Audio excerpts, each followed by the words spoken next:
All the information shared in this video is available on the public platform. Nothing is discussed here which may breach the confidentiality of our armed forces. Defense Detective respects our defense forces and works only on the information that is available for public use. The drama, directed by noted Chinese Bharatanatyam exponent Jin Shanshan, featured a cast of about 80 talented local performers, many of them learning the ancient South Indian art form. The drama was inspired by the Chinese translation of Ramayana by Professor Ji Xianlin. This was the first time a Ramayana-based dance drama was staged on such a large scale in China. The dance drama, supported by the Indian Embassy Beijing, was attended by, among others, Chinese Vice Minister Sun Haiyan from International Department of the ruling Communist Party, Luo Zhaohui, and head of the China International Development Cooperation Agency, CITCA, and Indian Ambassador to China, Pradeep Rawat, and a host of Chinese and Indian officials. Ambassador Rawat said Saturday's performance is very special. It is the first time that the epic is brought to life in China at this scale.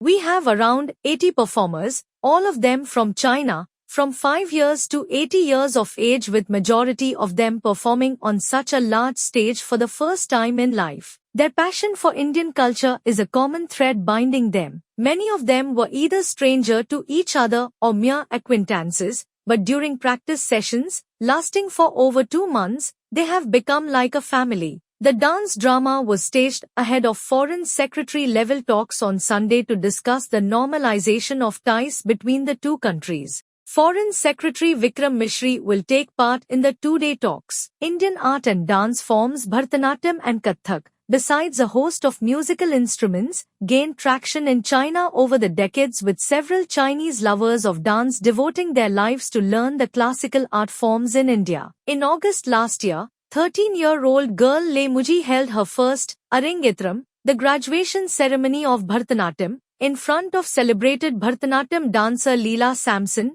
Indian diplomats, and a large crowd of Chinese fans, becoming the first Chinese dancer to do so. It was the first ever Arangetram by a student fully trained in China and performed in China, according to Jin Shanshan, who trained Le. Saturday's dance drama on Ramayana followed a symposium held in November last year by the Indian Embassy in Beijing, in which Chinese scholars highlighted the footprints of Ramayana epic in the Chinese literature in the past. At the symposium on Ramayana, a Timeless Guide, a host of Chinese scholars associated with long-standing research on religious influences made candid presentations tracing the historical routes through which Ramayana reached China, its influence on Chinese art and literature. Dr. Jiang Xingqi, professor and dean of the Institute for International and Area Studies of Tsinghua University, had said at the symposium, as a classic intertwining the religious and the secular world, the influence of Ramayana has grown ever more significantly through cross-cultural transmission.